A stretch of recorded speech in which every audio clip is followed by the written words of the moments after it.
So I'm Tom Campbell. I'm the director of the Fine Art Museums, and it's a real pleasure to welcome you here today for a really special occasion. It's kind of like a homecoming in many respects, I think. As many of you know, Kehinde trained at the San Francisco Art Institute.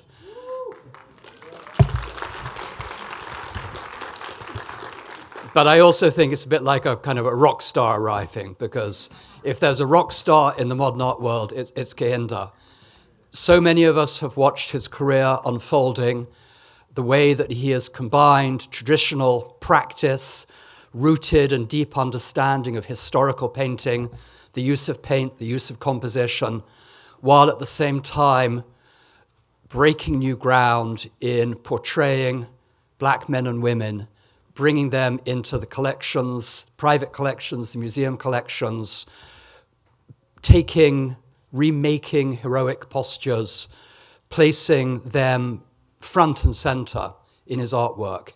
It's been groundbreaking, and of course that led to the commission from Barack Obama for that incredible portrait of the president that we were privileged to feature here back last summer. While we were negotiating to bring the Obama portraits here early in spring last year, I was thrilled to be going out to Venice, to the Biennale, where I knew there was an installation of new work that Kehinde had made during the COVID lockdown. And it was featured out at the Cini Foundation on the island of San Giorgio Maggiore. And by one of those quirks of fate, as I was on my way to go out there, I bumped into Darren Walker, who's the president of the Ford Foundation. And he said, "Where are you going?" I said, "I'm going to see the Kehinde Wiley exhibition." He said, "It's mind-blowing. It's mind-blowing. I can't wait to hear what you think." I went out there and I saw the sculptures and the paintings that we now have upstairs. And I'm sure any of you who've already seen the show will understand it's profoundly moving. And I bumped into Darren, as one does in Venice at the Biennale that evening, and we just looked at one another and we said, we have to bring it to America. And I said, the challenge is those paintings are enormous, those bronzes are huge, it will cost a fortune. And Darren, I guess this is what you can do if you run the Ford Foundation. He said, "I'll help you."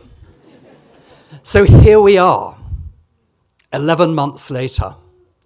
Normally, museum exhibitions take 3 or 4 years to organize, and I just have to pay homage to the team here at the museum who have moved heaven and earth to make this happen.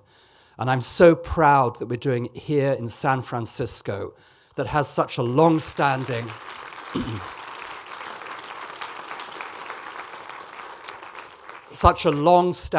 tradition of advocating for justice, for equal rights, the birthplace of the Black Panthers, more recently, a major component of the Black Lives Matter movement. It seems so apt that we are premiering this show here in San Francisco.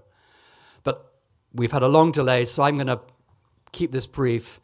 We're just honored and thrilled that Kehinde has entrusted his works to us here in San Francisco. And I'm delighted Kehinde will come in and will be in conversation with Claudia Schmuckli, who is our curator of contemporary art, who's played a key role in leading this project, coordinating with all the wonderful staff here at the museum. But before they come in, we're going to show a short film. It takes about 9 minutes. That was made by our own film producer, Kamisi Norman, produced by Megan Bates, also part of our digital production team.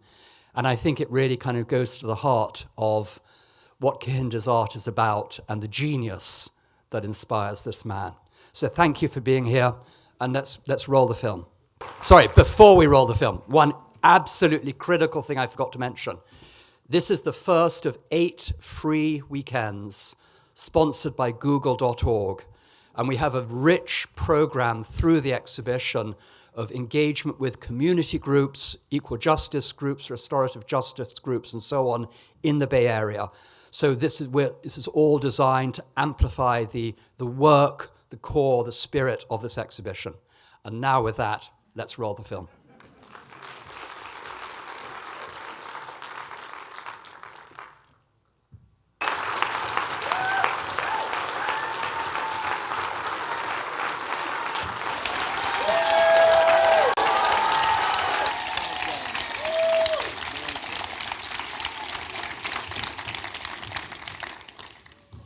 Hello, everybody.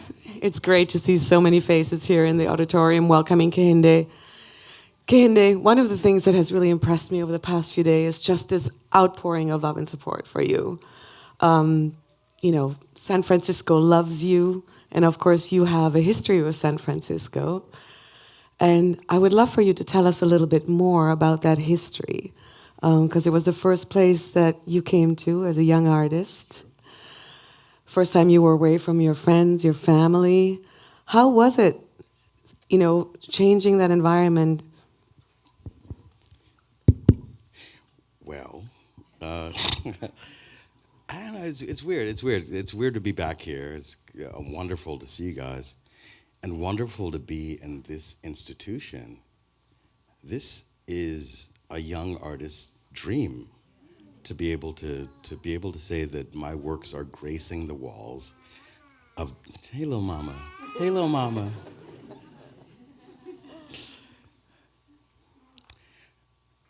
I came to San Francisco because I wanted to get away from home, but I also wanted to be close enough to my mama that it was like right there if I needed it.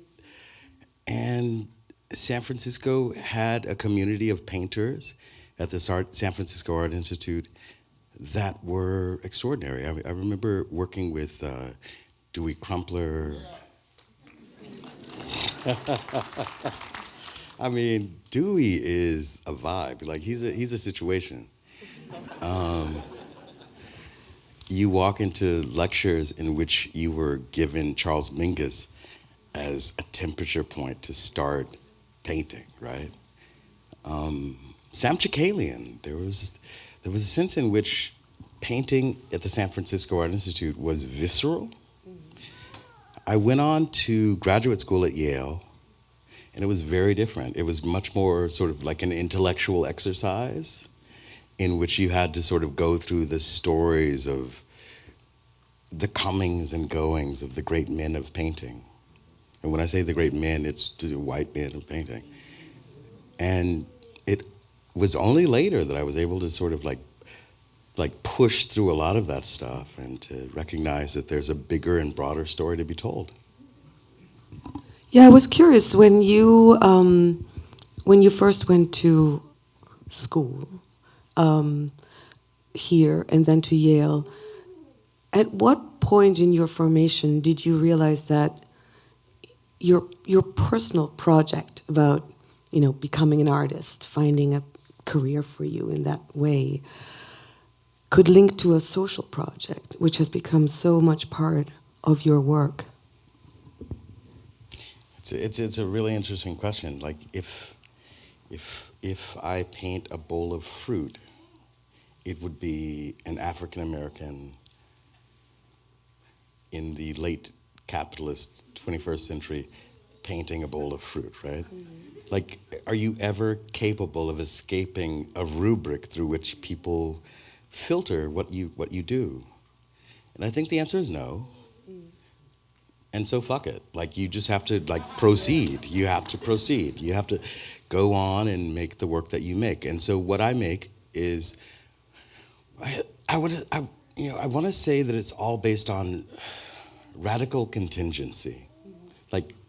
Like these moments of chance where I'm finding someone who's minding their own business, walking through the streets, and I tap them on the shoulder, and the next thing you know, they're hanging on one of the great museums, right? That is, it's a responsibility. It's a social project, but it's also personal. Like, if you really think about my entire body of work. It's a self-portrait. Who's looking, right? Who's out here in these streets? Who's doing that? Why this person? Why not that person? Yeah. But as you say, even in your practice, that was so much dictated by chance that you put yourself into these situations where you had to make yourself also very vulnerable. And I think that's also a really interesting part of the work. It's sort of like how you emphasize your own vulnerability in making the work, but then also how you comment on that vulnerability within the work. Can you talk a little bit about that? Well,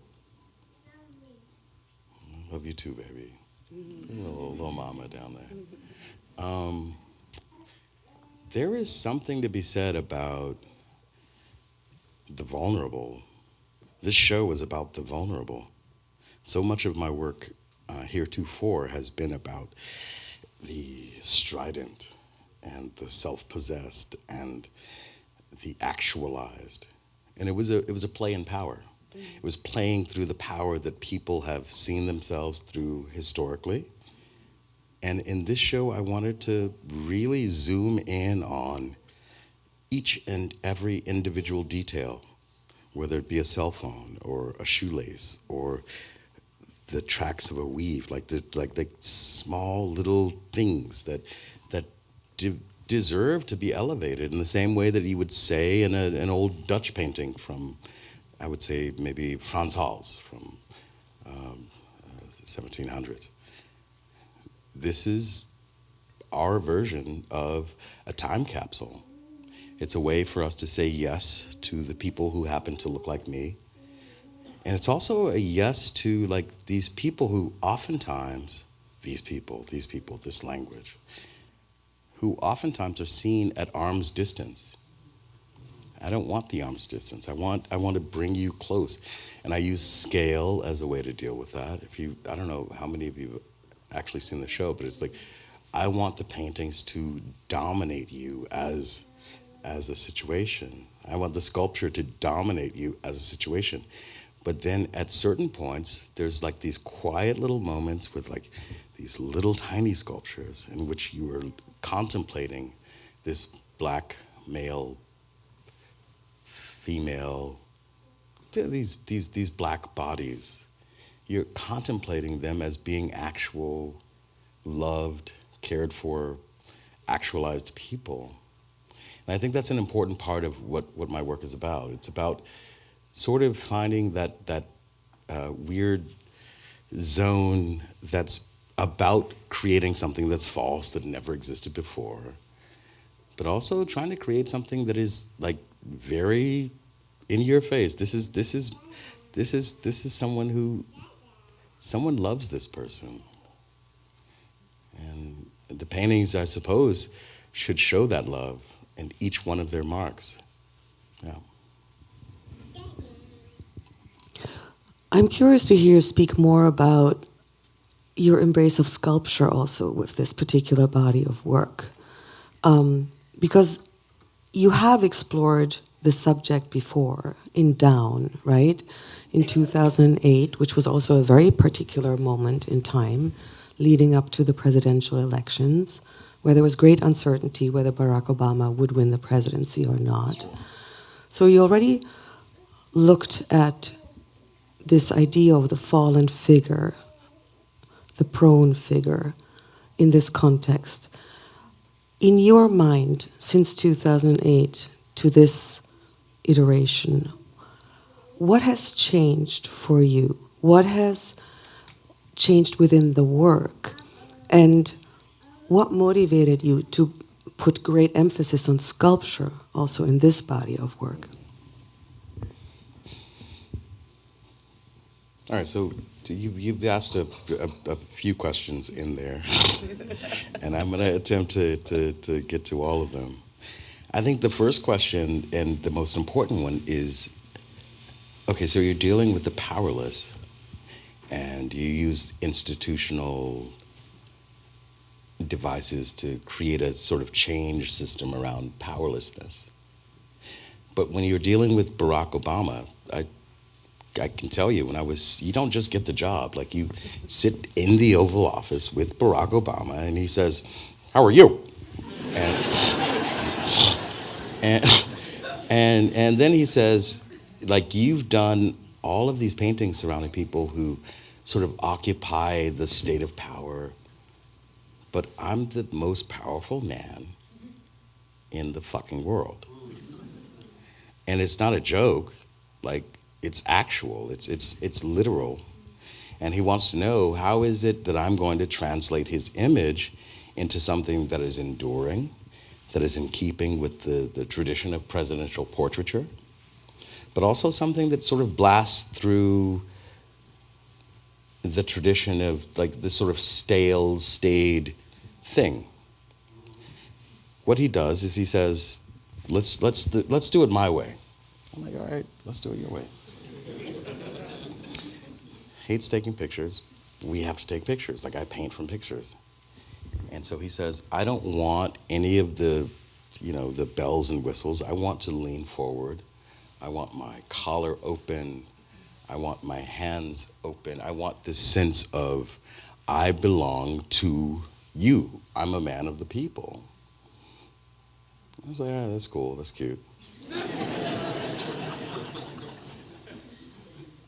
But there was also a desire on my part to say, like, well, who are you? Who are you people? So we went into deep research in terms of botanicals from Kenya, Indonesia, Hawaii. We really wanted to sort of, like, follow his trajectory as an internationalist.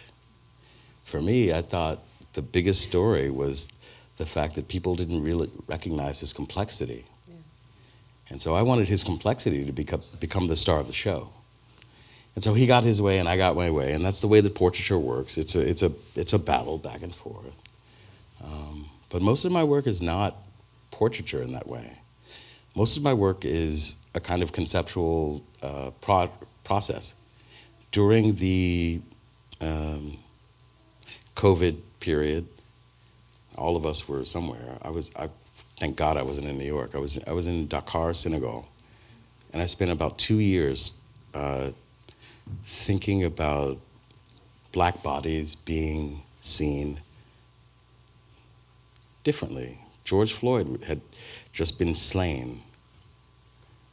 I thought about a show of work that I had done before called Down, and there was something about it. There was a gravity to seeing prone black bodies.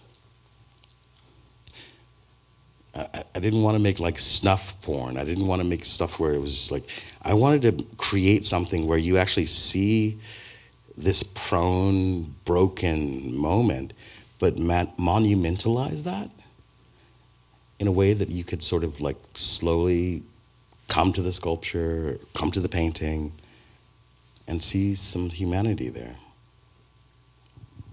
Well, I think this humanity, this emphasis on humanity is true for all your work. I mean, you've even just, in talking about how you approached the portrait of Barack Obama, that's the thing that you wanted to bring out, right? At the end of the day, that's where really you were able to bring yourself into the picture as you were thinking about how do I tackle this situation, which is very different from situations that I've had before.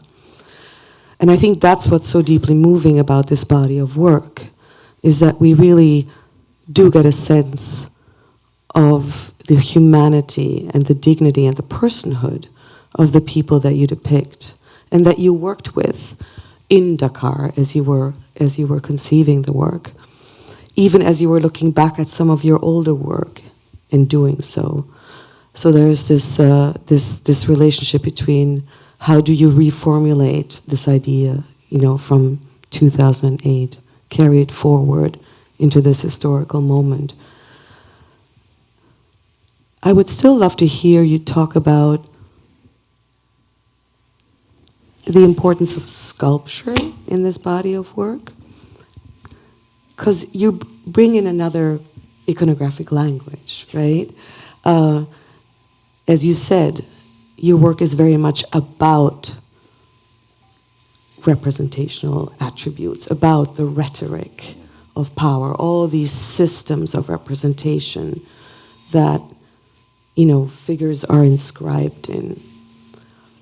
And so here you are, on the one hand, revisiting some strategies that you have employed before in Down, looking at strategies of devotion, the iconography of reverence, how to think about the meaning of the representation of Christ, for example, and how you inscribe. Very important question. Yeah. It's a very, very important part of looking at this work, because there is something to be said about transfiguration. There's something to be said about like the apotheosis of a person from one stage in life to another stage in life. And I am in love with Venetian painting. And if you look at Tiepolo's ceiling frescoes, you see that there's this piercing light that's bathed across the body.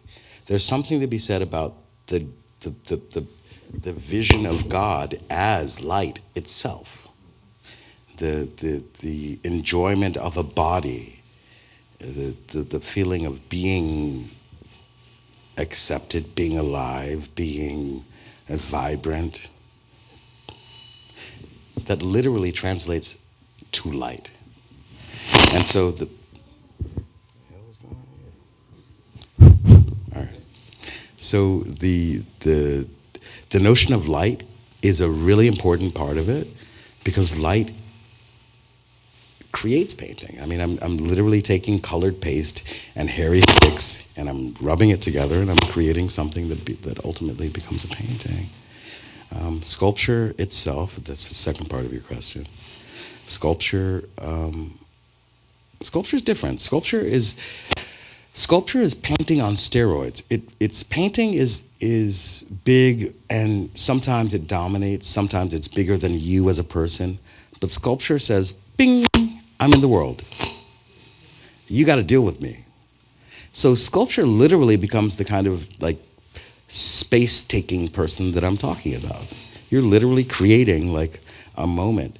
And for this show, I wanted sculpture to be on a scale that was epic. I wanted it to be epic and terrible. Not epic and wonderful, epic and terrible. Because the stuff that we were dealing with as a community and as a society is epic and terrible. And I want art to be able to do more than point. I want art to be able to have a heart that beats and responds to the world, the beautiful and terrible world that we live in.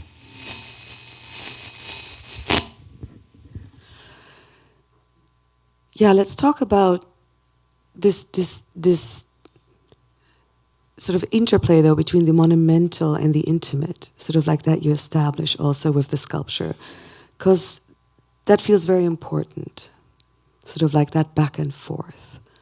Yeah. How did you think about that? Because on the one hand, you're obviously working within the tradition of the monument, right? When you're talking about the epic, the terrible, the large.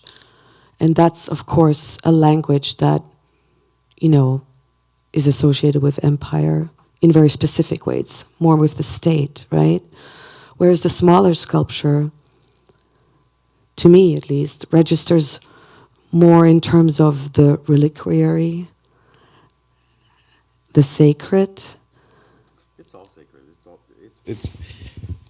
right. So you're making a really interesting point, because art historically, there is a difference between large scale and small scale. Large scale generally was like commissioned by the state. You would get like a great David painting that you would see in the Louvre, and it would be around Napoleon's conquests, right? This is a scale that we understand, and we understand that to be history writ large, ego writ large. I want to weaponize that power. I want to weaponize that language and use that for my paintings. But sometimes I want to do it in ways that aren't conventional.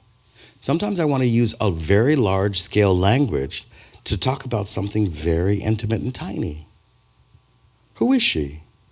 Why is she here?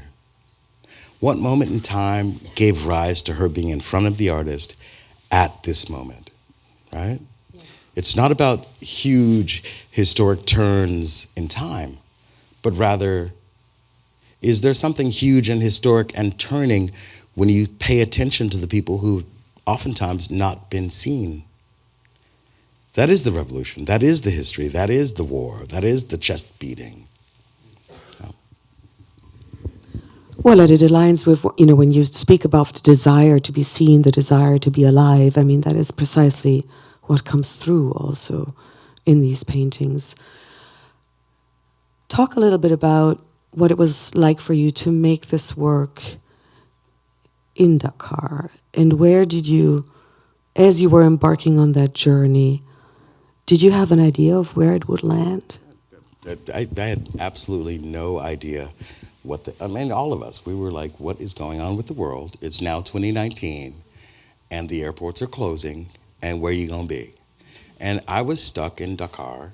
I say stuck, but it was a blessing. At that point, I had to sort of rely on everything that I knew to be true. The stuff that I was taught as a young art student, I had to just pull in every single aspect of the material aspect of painting. There's no studio assistance. There's no help. It's you in this fucking painting. Just get going. Let's go. And what we did was we created a bunch of paintings that were based on the people who were in my community. We were socially isolated. So all the models that you see in the show are people who were in the small group of artists who knew artists and all of this. I think Dakar is also a place where I can get away from white people. And I don't mean to be cheeky. There is a weight that comes off your shoulder the minute the plane lands, the minute you see Colgate ads with all black families, and no, seriously, it's a sense of being in which you don't have to second guess what it means to be alive. A lot of you in this room never have to second guess what it means to be alive. And a lot of us in this room have to second guess what it means to be alive. How do I look? Am I presenting myself the right way? Am I looking threatening? All of that just falls away. It's a bunch of Negroes dealing with a bunch of Negroes. And I love that. I remember when my mom came, my mom's here tonight, by the way, this Friday.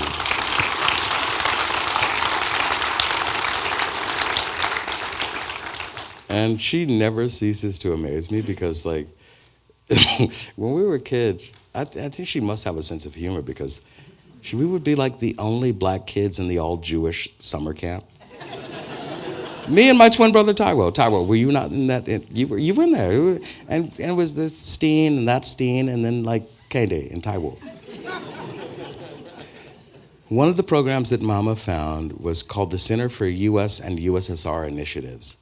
And it took me to Russia as a 12-year-old child. Seriously. So now I'm in the forest of what they then called Leningrad, what they now call St. Petersburg. And I'm picking mushrooms, and I'm swimming in lakes, and I'm learning how to make paintings with young Soviet kids. And it expands my entire sense of being. There is no going back. You're not the same person. Yeah, you did that. You did that.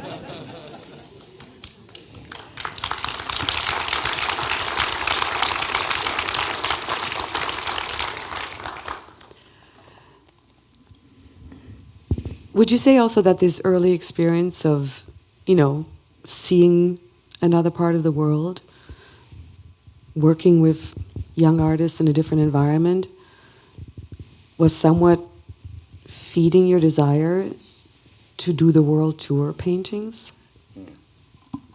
Yeah, of course. I mean, I went on to make works of art. Well, okay, so let's back up.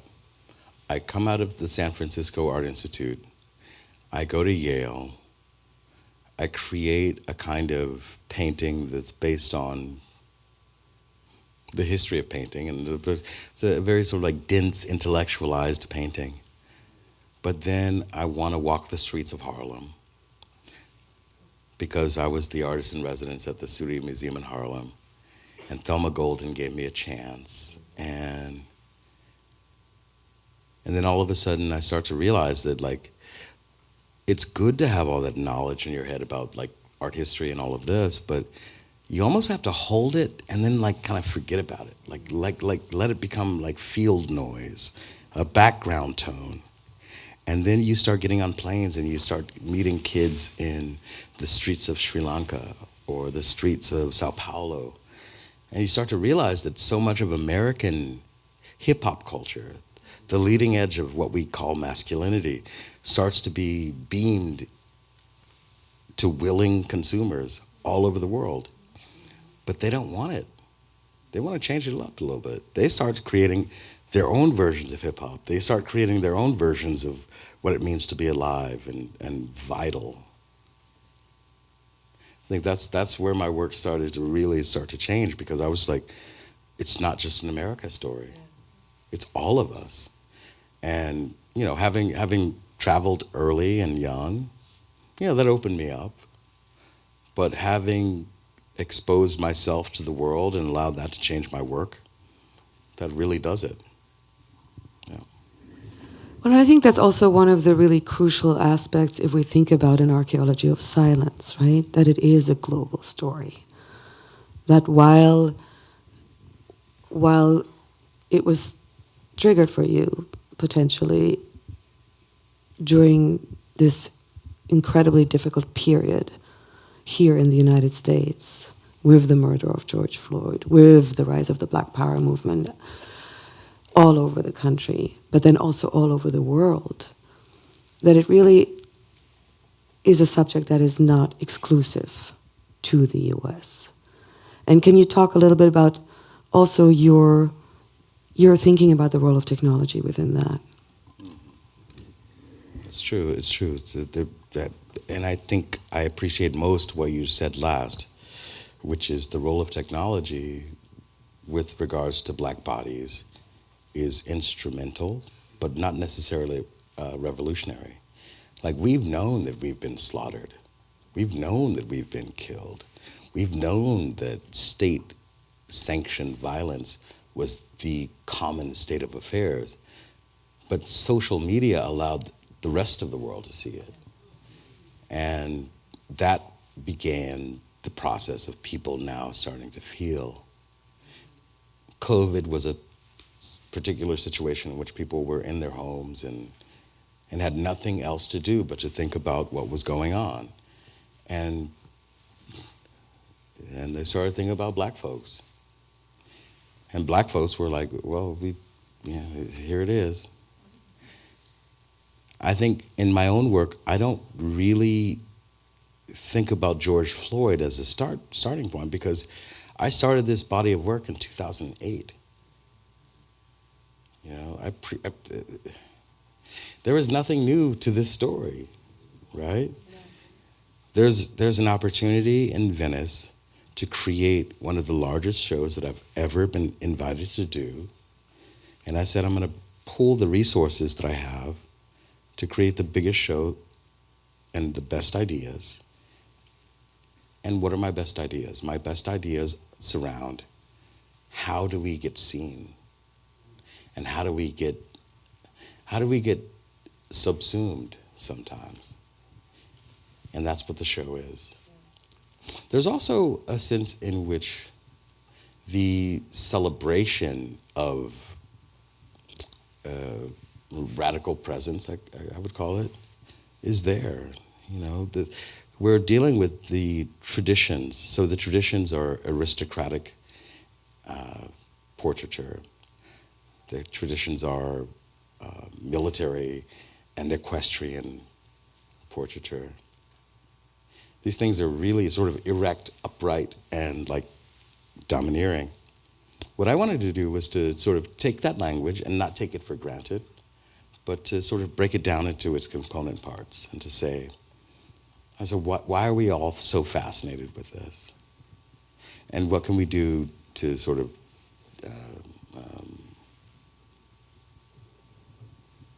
indict it? Yeah. And how do you feel, or do you feel, there is a difference in terms of presenting that work in Venice or presenting it here in the US and in San Francisco in particular? San Francisco is, for me, like the biggest homecoming ever. I mean, this is where I learned to paint. Venice was Venice. Venice is the biggest character in the room. Venice is, like, you don't have this show without this story of art history in its background. This is Venice. Now, when it comes back to San Francisco, this is now my story. This is now my stuff. And I'm the kid who, you know, can I be honest? Like, I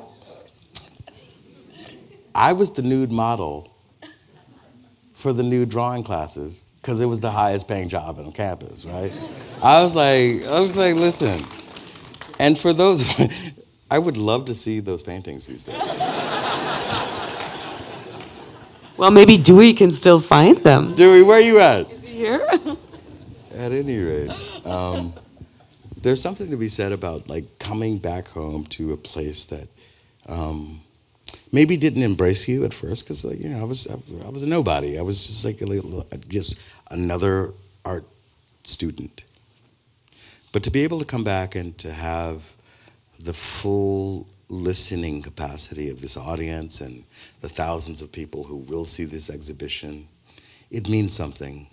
It also means something to be able to be at the leading edge of what's happening with museums right now, in which we all have to start to understand that being cultural gatekeepers is a huge responsibility, and that we have to say yes to certain things. What we say in monuments is we collectively believe in this. That's why they're so terrifying if they're the wrong monument. The big horse that you see in this exhibition is the horse that was being ridden by one of the colonialists. You know, one of the people who really wanted slavery to keep on going. And I said, let's take the face of young black men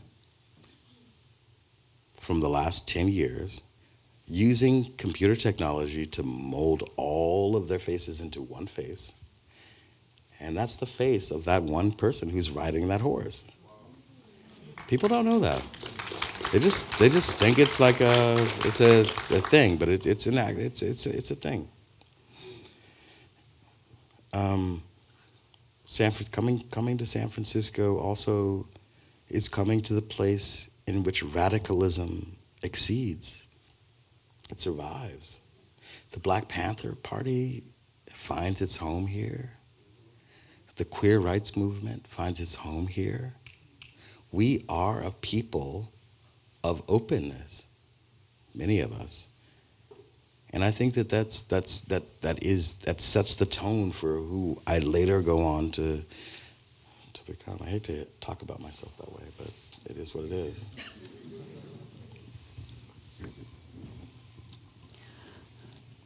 Talking about possibilities, I would love to hear you talk a little bit about you opening up possibilities for other artists recently. It's quite obvious that you have an entrepreneurial spirit, because before you came to San Francisco, you basically financed your education by running a little gallery, selling your work to peers and friends.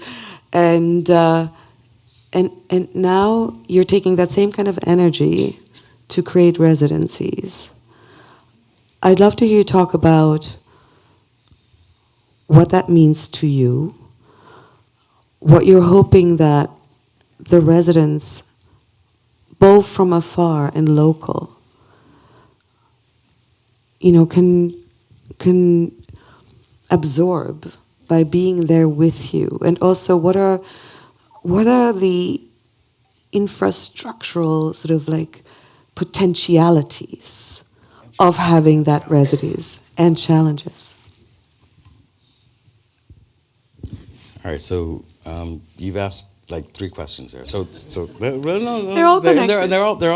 they're all very interesting and important.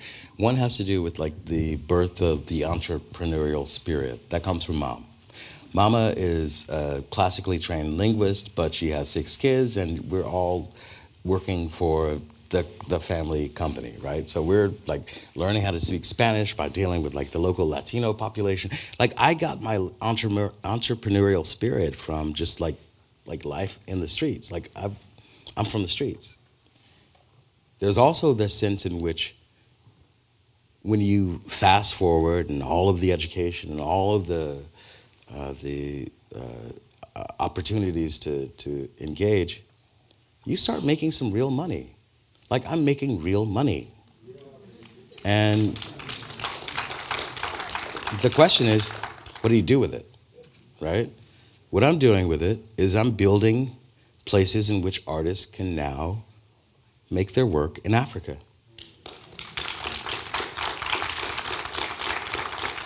And that's an extraordinary opportunity for myself to meet all of these wonderful people.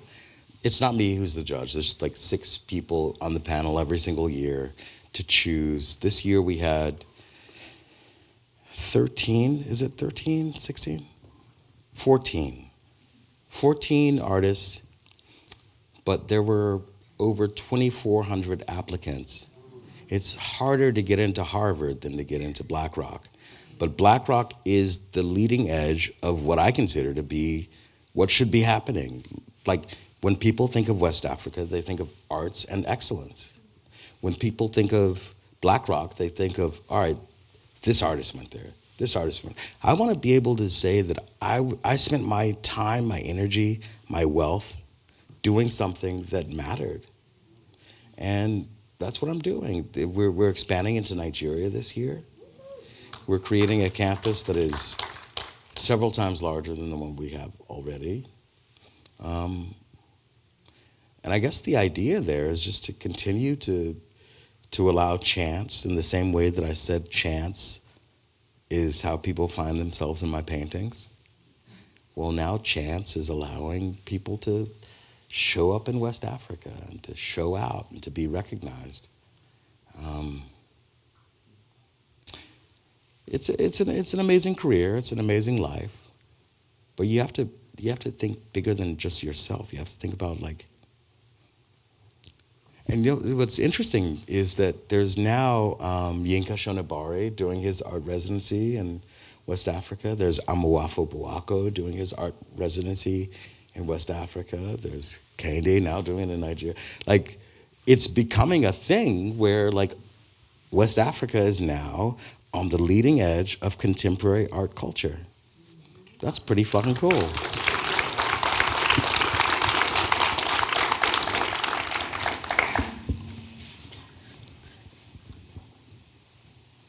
And also, it shifts the power from the educational system, right? Or is that part of the goal as well? I mean, to provide an infrastructure for education, like in West Africa, that sort of de-emphasizes the pressure or the value? No. Most of the people who apply have already been through art school and have been indoctrinated with like late capitalism and the art industrial complex. But the point is this. What we're trying to provide is a space in which you radically reconsider the notion of blackness. And whether it be white artists from Norway or Finland, or black artists from Venezuela or Colombia, what they're doing is they're coming together and they're having to deal with each other and they're having to deal with the state of affairs that Africa is.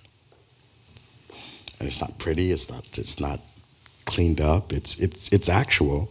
And they realize that it's not scary. Like a lot of the challenges that we have in this nation and many other nations abroad are kind of familiar. And that familiarity creates a fraternity of people who now become this tight group of influential people all over the world who have one thing in common: Black rock. That's pretty cool. Well, I think, it seems that community building is such an important part of who you are as a person and as an artist, and you've done it basically since the very beginning by inviting people into the studio and inviting them to be collaborators in making the paintings. And now you're expanding that sort of in these really generous and exponential terms. And obviously the fact that you're so close to your family and your family is traveling everywhere with you, it really speaks to that ethos of community building that I think is palpable through the work as well. Oh, I'm getting the signal, but okay. That's fine. It's fine. Yeah. I'm happy to see so many young people, and I'm happy to see young Jasmine. Look at Jasmine in the pink up front here. She's the newest Wiley we got. She's like, hey, this is what I do. I love it. And her mom, Erica. At any rate, let's... Is there anything else you'd like to say before we open it up to the floor? Yes, there is. What I'd like to say is that this show is about a kind of radical grief that we all went through. But what I want you all to remember is that this show is also about a type of resilience and a kind of survival and a kind of strange, mysterious, indelible persistence. There's something about Black people that you cannot, it's uncanny. You can't can that shit. We just keep, you throw everything at us, and we just keep on coming back. And we come back with style and grace, and that's what I want you to see in the show. I want you to see all of the other stuff, but I want you to see what's in there, that growth, those vines, those tendrils, that sense of instant and immediate life. All right, so let's open up to questions.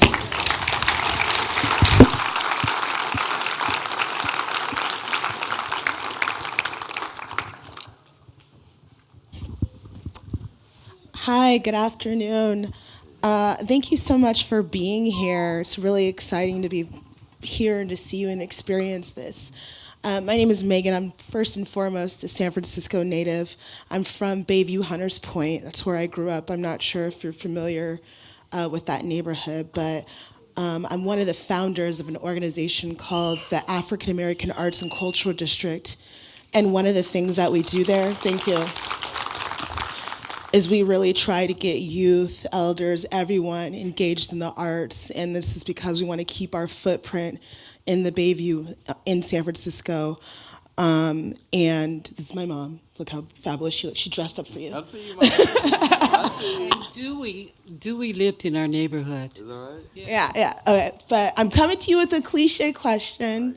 What's your advice for us? I love what you're doing in Africa, but you being someone that went to the Art Institute, what's your message to to San Francisco, to the youth who want to grow up and become successful artists like you, to people who are my age now and want to elevate a platform? What's your advice? All right, so you're asking me how to become a unicorn. It just doesn't happen. Most people toil. Do you want the real, or do you want real? I think the way you get in is by knowing powerful people, and then you ingratiate yourself, and hopefully you don't sell your soul.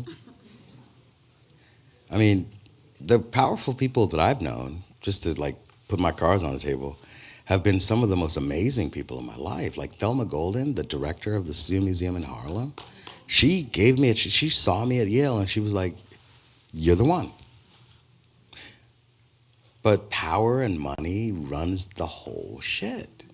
And I'm not sitting here to tell you anything other than that. But you also have to recognize that not everyone's going to show up the same. Like, some people are more prepared than others. And some of the best advice that I ever got was from Dewey Crumpler, when he said, you're going to have to work your ass off, and you're going to have to work harder than you ever thought was humanly possible. And maybe someone will look at you. So you got to be good. Like, you can't be mediocre and just like, whatever. Like, you got to really do the hard work. And I think, lastly, an intellectual rigor, so that you're not making boring shit that nobody cares about, but rather you're challenging even the people who are question makers. I think that's the starting point. Yeah.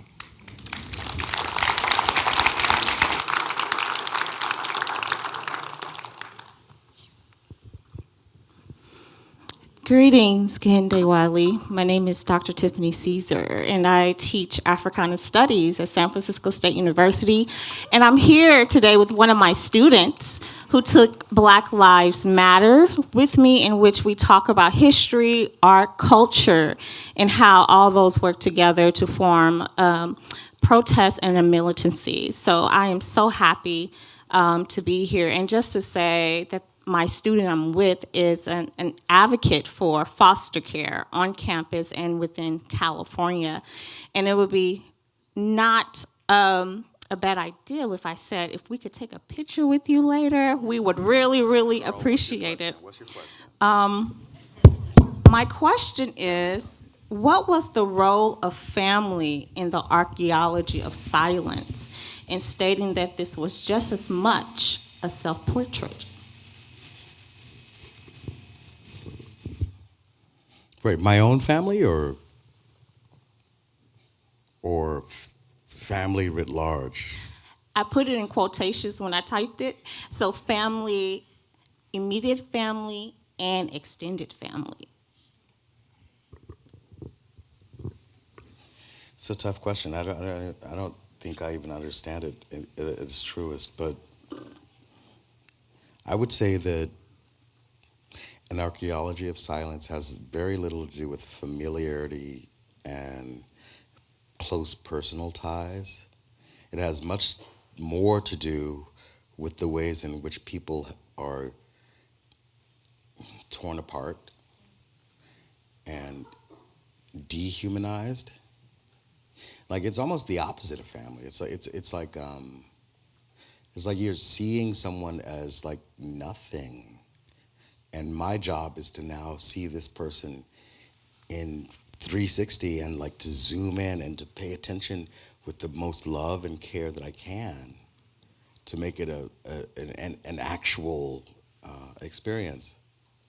So I guess your question is one that like brings up the point that it's familiar, but it's decidedly based upon being depersonalized historically.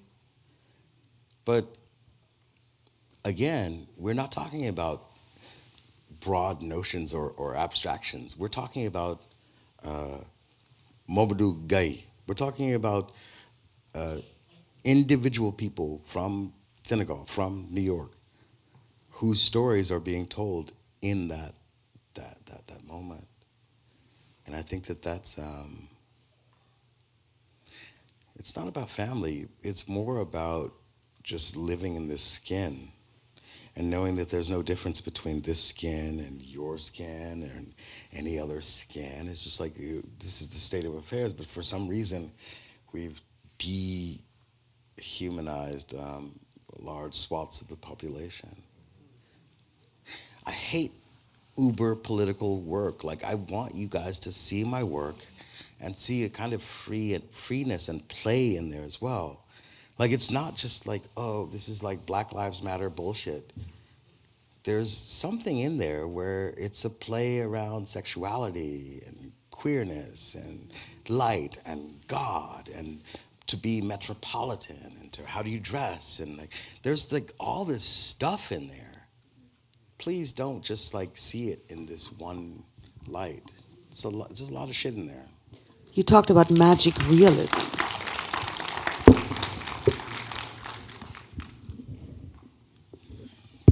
Magic?